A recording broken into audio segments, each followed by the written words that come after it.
Como consecuencia de la influencia anteriormente expuesta, se sustituye en el texto constitucional mexicano el concepto de garantías individuales por el de derechos humanos, que prevalece desde la Declaración Universal de los Derechos Humanos de 1948.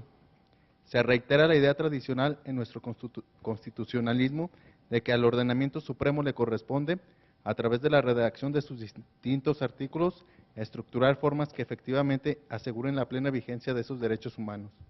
Aquí es bien importante porque incluso el viernes tuvimos una discusión en el pleno del Tribunal Colegiado y después de sesudas discusiones y argumentos llegamos a la conclusión que la misma gata pero revolcada. En nuestro constitucionalismo, y esto es algo que las gentes del Instituto de Investigaciones Jurídicas pues todavía no les pasa, ¿verdad? De que por qué a la parte sustantiva de derechos en el constitucionalismo mexicano se le llaman garantías. Pues precisamente porque, como lo explico yo en el libro de Garantías Individuales, esta idea se incorpora al constitucionalismo mexicano por la obra de un tratadista francés, François Donneau, quien en 1822, fíjense ustedes, 1822, hace una obra que se llama Ensayo sobre las garantías individuales que reclama el estado actual de la sociedad. Esto se publicó, como les decía yo, en París en 1822 y llega a México traducida por Lorenzo de Zavala. Incluso en sus obras completas se puede consultar esta traducción que hace don Lorenzo de Zavala. Y esa es la concepción por la cual a la parte sustantiva de derechos en nuestro derecho constitucional se le llamó garantías. Si bien es cierto que en la Constitución de 1857 el capítulo respectivo se llamaba de los derechos del hombre, el artículo primero hacía referencia a las garantías.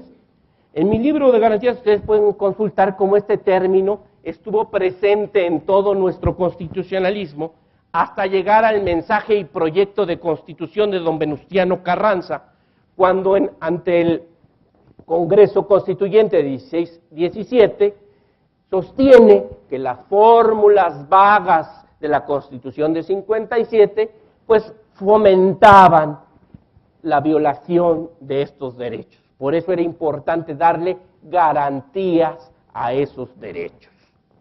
Finalmente esta idea es retomada ya en el neoconstitucionalismo por Luigi Ferrajoli, lo explica muy claramente distinguiendo entre garantías primarias y garantías secundarias. Las garantías primarias son las fórmulas lingüísticas que en la Constitución o en los tratados pues protegen esos derechos.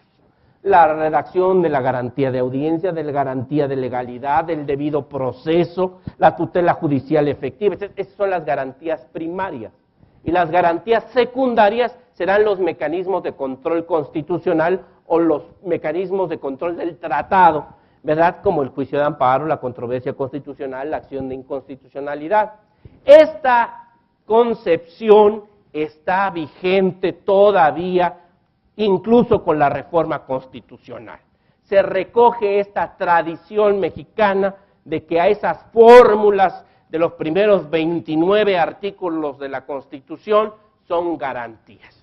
Y todo salió por la discusión de que si en los proyectos les vamos a quitar garantías individuales por poner derechos humanos, y llegamos a la conclusión de que las dos fórmulas siguen siendo válidas, porque finalmente son de los derechos humanos y sus garantías.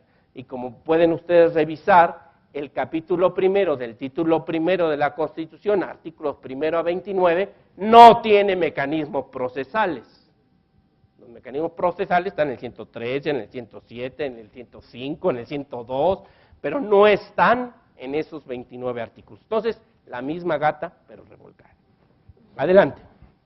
El dictamen de las Comisiones Unidas de Puntos Constitucionales y Estudios Legislativos con opinión de la Comisión de Reforma del Estado del Senado del 7 de abril de 2011, se establece que dentro de nuestra historia constitucional, el reconocimiento y protección de los derechos fundamentales ha sido un propósito siempre presente.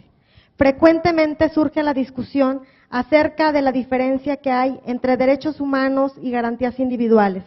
Y esto pareciera una discusión estéril, ya que en la teoría constitucional todas las garantías individuales son derechos humanos, pero no todos los derechos humanos son garantías. Es decir, los derechos consagrados en los primeros 29 artículos constitucionales son considerados garantías individuales. Fíjense ustedes que aquí está claro, podemos hablar indistintamente, y esto lo dice el Poder Revisor en uno de los dictámenes, podemos hablar indistintamente de derechos humanos y de garantías. Claro, lo que era cuestionable era el término individuales, más bien eran garantías del gobernado, ¿verdad? Porque incluso pues esas garantías protegían a las personas colectivas, personas morales de derecho público, social o privado.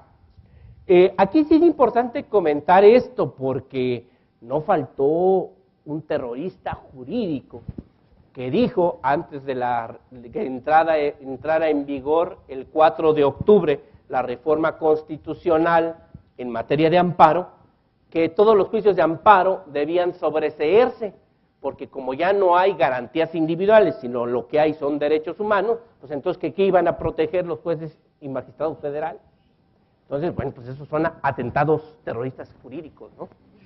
Finalmente llegamos a la conclusión, y voy a hacer referencia frecuentemente a este tema, porque pues esa es la idea de que esta reforma no sea un pretexto para acabar con el orden jurídico normativo y terminar con la seguridad jurídica, que es uno de los valores fundamentales a los que estamos llamados a ser los abogados y sobre todo los jueces, ¿no?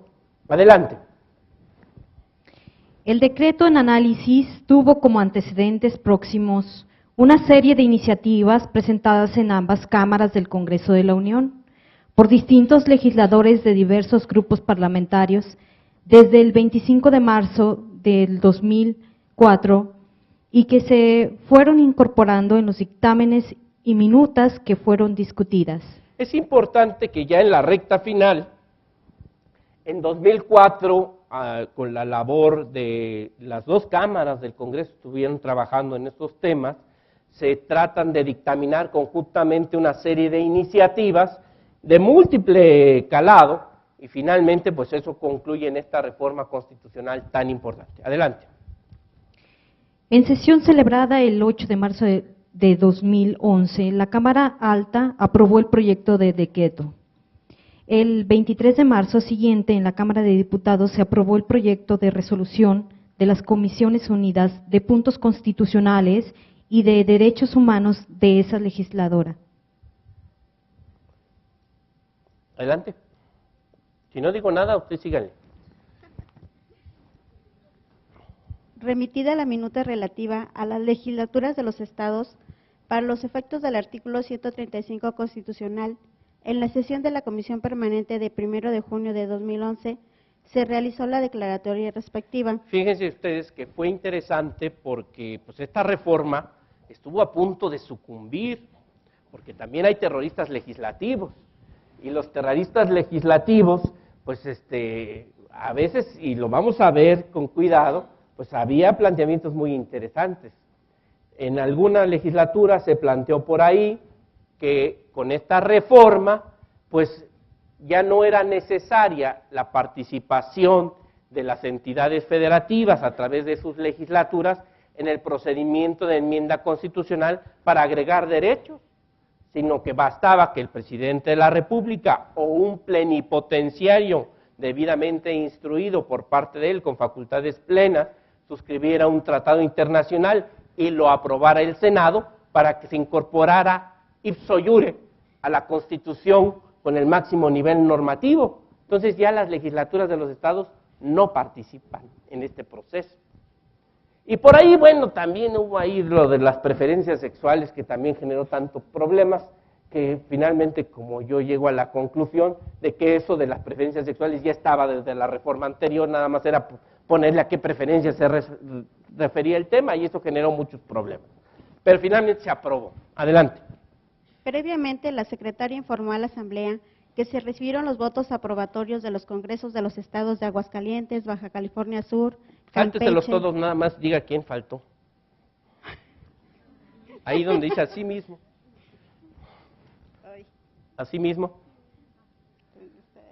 Bueno, asimismo se recibió el voto en contra del Congreso del Estado de Guanajuato al mismo proyecto. El único estado que votó en contra fue Guanajuato. Las nuevas instituciones y las modificaciones más importantes, bueno, ya las describimos en los contenidos de aprendizaje, nos las saltamos y nos vamos hasta ya analizar la lámina 22, por favor. 22.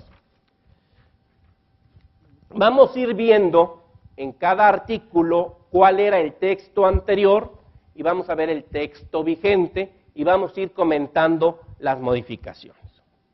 Adelante. Nuevas instituciones y principales modificaciones sustantivas de la reforma constitucional. Cambio de la denominación del capítulo primero, del título primero de la Constitución y la modificación del primer párrafo del artículo primero. Antes se llamaba de las garantías individuales, ahora se llama de los derechos humanos y sus garantías.